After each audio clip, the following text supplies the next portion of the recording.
여러분, 성경에는 수천 년이 지난 오늘날에도 회자되는 유명한 판결 이야기가 있습니다. 바로 이스라엘의 왕 솔로몬이 내린 이른바 진짜 어머니를 가려낸 판결입니다.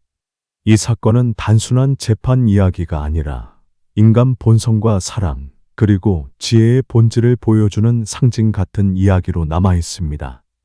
이 이야기는 구약 성경 열왕기상 3장 16절 28절에 기록되어 있습니다. 솔로몬이 왕위에 오른 직후 하나님께 지혜를 구하고 난 뒤에 벌어진 사건으로 묘사됩니다. 당시 이스라엘 사회는 중앙집권적 법 체계가 완전히 정비되지 않은 상태였고 왕이 최종적인 판결권을 쥐고 있었습니다. 그래서 백성들은 억울한 일이 있으면 왕 앞에 나아가 직접 재판을 요청하곤 했죠.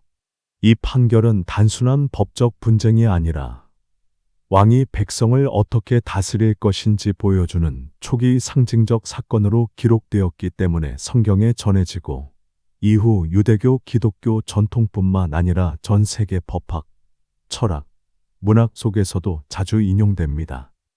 어느 날 궁정 문 앞에 두 여인이 나타났습니다. 그들의 옷차림은 화려하지 않았고 성경 기록에 따르면 매춘부들이었다고 전해집니다.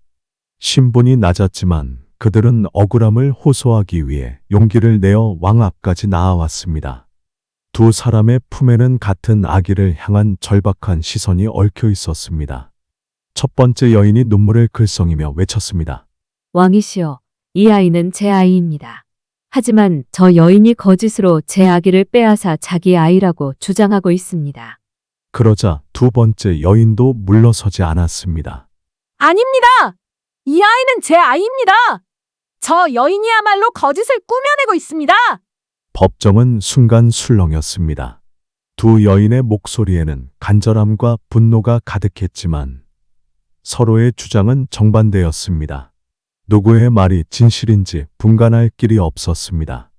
솔로몬은 그들의 사정을 차분히 들었습니다. 알고 보니 두 여인은 한 집에서 함께 살고 있었고 한 여인이 먼저 아이를 낳고 3일 후 다른 여인도 아기를 낳았습니다. 그러나 어느 날 밤 한 여인이 잠을 자다가 자기 아이를 깔아 뭉개 죽이고 말았습니다. 절망한 그녀는 몰래 살아있는 아기를 다른 여인의 품에서 데려와 자기 아이라고 주장하게 된 것이죠. 이제 살아남은 아기를 두고 두 여인은 끝없는 다툼을 벌였습니다. 결국 그 싸움은 왕 앞까지 올라온 것입니다. 하지만 이 사건에는 증거도 목격자도 없었습니다. 누구의 말이 참인지 겉으로는 전혀 알 수 없었습니다. 솔로몬은 잠시 눈을 감고 깊은 생각에 잠겼습니다. 그의 머릿속에는 여러 가지 가능성이 스쳐갔습니다. 어떻게 해야 진실을 밝힐 수 있을까? 어떻게 하면 온 백성 앞에서 정의를 세울 수 있을까? 곧 그는 고개를 들어 단호하게 명령했습니다. 칼을 가져오라. 그 순간 법정은 술렁였고 모두가 숨을 죽였습니다. 그리고 이어진 왕의 말은 더욱 충격적이었습니다. 살아있는 아이를 둘로 나누어라. 각 여인에게 반씩 나누어 주겠다. 모두가 귀를 의심했습니다. 어린 아기를 반으로 자른다니. 신하들의 얼굴에는 두려움과 당혹감이 번졌습니다. 그러나 왕의 말은 흔들림이 없었습니다. 그때 두 여인의 표정이 완전히 갈라졌습니다. 한 여인은 굳은 얼굴로 침묵을 지켰습니다.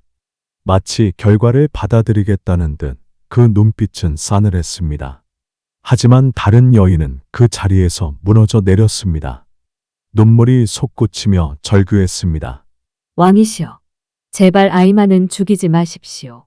차라리 그 아이를 저 여인에게 주십시오. 아이가 살아만 있다면 제가 포기하겠습니다. 법정은 숨이 멎은 듯 조용해졌습니다. 백성들은 그녀의 목소리 속에서 진심을 들었습니다. 아이를 위해 자신의 권리조차 내던질 수 있는 모성의 본능. 바로 그것이 진실이었습니다. 솔로몬은 미소를 지으며 천천히 일어섰습니다. 그리고 선언했습니다. 아이를 살리려 한 여인이야말로 진짜 어머니이다. 그 아이를 그녀에게 주어라. 순간 법정은 웅성임으로 가득 찼습니다. 사람들은 감탄의 눈빛으로 왕을 바라보았습니다. 증거도 증인도 없는 상황에서 솔로몬은 단 한마디의 지혜로운 명령으로 진실을 가려낸 것이었습니다. 그날 이후 백성들은 솔로몬을 지혜로운 왕이라 불렀습니다. 그의 이름은 정의와 통찰 그리고 진정한 리더십의 상징으로 이스라엘 전역에 퍼져나갔습니다. 이 판결은 성경 열왕기상 3장 16절 28절에 기록되어 오늘날까지 전해지고 있습니다. 법학자들은 이를 증거가 부족할 때 진실을 밝히는 방법의 대표적 사례로, 철학자들은 사랑이 드러내는 진실의 상징으로 해석합니다. 예술가들은 솔로몬의 지혜를 수많은 그림과 조각, 문학 작품에 담아 후세에 남겼습니다. 그러나 무엇보다 중요한 교훈은 단순합니다. 진짜 지혜란 단순한 꾀가 아니라 사람의 마음과 본능을 꿰뚫는 통찰력이라는 사실입니다. 솔로몬은 법과 논리가 아닌 어머니의 사랑을 통해 진실을 판별했습니다. 오늘을 살아가는 우리에게도 이 이야기는 여전히 울림을 줍니다. 갈등과 분쟁 속에서 때로는 증거와 논리보다도 상대의 진심을 읽어내는 눈이 더 필요합니다. 솔로몬의 판결은 단순히 옛날의 지혜로운 일화가 아니라 지금도 인간 사회를 움직이는 본질적 원리를 보여줍니다. 왕궁에서 울려 퍼졌던 그날의 절규.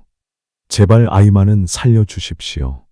이 외침 속에서 진실이 드러났고 세상은 어머니의 사랑을 확인했습니다. 그리고 우리는 기억합니다. 진정한 지혜는 머리로만 계산하는 영리함이 아니라 사람의 마음을 꿰뚫는 따뜻한 통찰이라는 사실을 말입니다. 솔로몬의 지혜는 오늘날에도 여전히 울림을 줍니다. 진짜 어머니는 아이의 생명을 먼저 생각한 사람이었습니다. 진정한 지혜는 사랑에서 비롯됩니다.